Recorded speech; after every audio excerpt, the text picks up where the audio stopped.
420 కేసులు. ఆయన పక్కన ఒక సలహాదారుడు 840 840. ఆ సలహాదారుడు పేరు ఏంటో తెలుసా? సజ్జల రామకృష్ణారెడ్డి.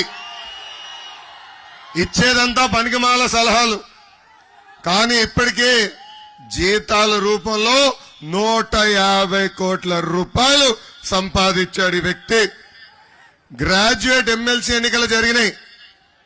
తాతయ్య కోపం ఎందుకు తాతయ్య? ఇప్పుడే తమ్ముడు కూర్చోండి, తాతయ్య కంపట్లేదంట. అన్నా మీరు కూర్చోవాలి తమ్ముడు, వెనకాల తాతయ్య కంపట్లా. కూర్చో కూర్చో కూర్చో కూర్చో కూర్చో అబ్బా తమ్ముడు, కూర్చోవాలా. పక్కకు రా, వెనకాల కంపట్లేదంట. తమ్ముడు వినాలమ్మా, నానా ప్లీజ్ కూర్చోవాలమ్మా, వెనకాల కంపట్లేదు. తాతయ్య గొడవ పెట్టేస్తున్నాడు. మీరు కూర్చోపోతే కుర్చీ నా వైపు వచ్చేటట్టు స్వామి. కూర్చోండి ముందల, కూర్చో స్వామి, పుణ్యం ఉంటుంది నీకు.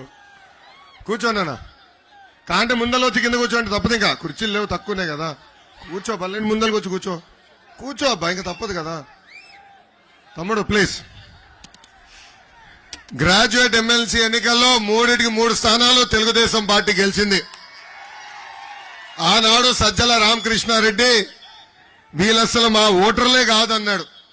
అప్పుడు నాకు అర్థం అలా, ఈయన ఎందుకు ఇట్లా అంటున్నాడా అని. ఇప్పుడు అర్థమైంది, వీళ్ళు దొంగ ఓట్లు ఎక్కించి వచ్చే ఎన్నికలు గెలవాలని ప్రయత్నిస్తున్నారని. ప్రభుత్వ సలహాదారుడు సజ్జల రామకృష్ణారెడ్డికే 2 ఓట్లు ఉన్నాయండి ఆంధ్ర రాష్ట్రంలో. 1 ఓటు మా మంగళగిరి నియోజకవర్గంలో, ఇంకొక ఓటు పక్కనున్న పొన్నూరు నియోజకవర్గంలో. అంటే ముఖ్యమంత్రి సలహాదారుడే దొంగ ఓట్లు వేసేదానికి సిద్ధమే పరిస్థితి ఈ రోజు ఆంధ్ర రాష్ట్రంలో మనందరం చూస్తున్నాం. తిరుపతి ఉప ఎన్నికల్లో వైకాపా పార్టీ గెలిచిందంటే దానికి కారణం ఈ దొంగ ఓట్లు. ఆ రోజే చెప్పే అధికారులకి, ఎవరైతే తప్పు చేసి దొంగ ఓట్లు ఎక్కిస్తున్నారో మీరందరూ జైలుకి వెళ్తారని. ఇప్పుడు ఏమైంది? ఎలక్షన్ కమిషన్ ఒక ఐఏఎస్ ని, ఒక డిఎస్పీ గారిని, సిఐల్ని, ఎస్ఐల్ని ఏకంగా సస్పెండ్ చేసింది. రేపో మాపో ఎంక్వైరీ రిపోర్ట్ బయటకు వస్తుంది, వాళ్ళందరూ జైలుకి వెళ్లే పరిస్థితి కూడా రాబోతుంది. మళ్ళీ అధికారులు చెప్తున్నా, ఎందుకబ్బా నా రెడ్డి బుక్ లో ఎక్కాలనుకుంటారు? ఎందుకు నా ఎర్ర బుక్ లో ఎక్కాలనుకుంటారు మీరు? నేనేం చెప్పా? చట్టాన్ని ఉల్లంఘించిన వాళ్ళ పైన కఠినంగా వ్యవహరిస్తాం. నేను ఎవరిని వదిలిపెట్టను, వడ్డీతో సహా చెల్లిస్తానన్నా కదా.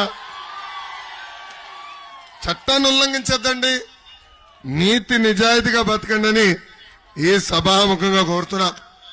మొన్ననని 4 కుర్రోలు కలిశారు. తమ్ముడు ఒక్క నిమిషం తమ్ముడు, మీలాంటి వాళ్ళే 4 కుర్రోళ్ళని కలిశారు. వాళ్ళు అడిగారు, అన్నా మిమ్మల్ని 80% గెలిపించుకుంటాం కానీ జగన్కి మీకు తేడా ఏంటని వాళ్ళు నన్ను అడిగారు. అప్పుడు వాళ్ళు చెప్పా, నేను అంబేద్కర్ గారు రాసిన రాజ్యాంగం నమ్ముకున్న వ్యక్తిని, జగన్ రాజారెడ్డి రాజ్యాంగం నమ్ముకున్న వ్యక్తి. నేను ప్రజల్లో తిరిగిన వ్యక్తిని, జగన్ పరదాలు కట్టుకుని తిరిగే వ్యక్తి. నాది స్టాన్ఫర్డ్ ఎంబీఏ అయితే Jagan 10th class paper leak లో పోలీస్ స్టేషన్కి వెళ్లిన వ్యక్తి. నాకు క్లాస్మేట్స్ ఉంటే జగన్ కి జైల్ మేట్స్ ఉంటారని ఆ కుర్రోళ్ళకి చెప్పిన.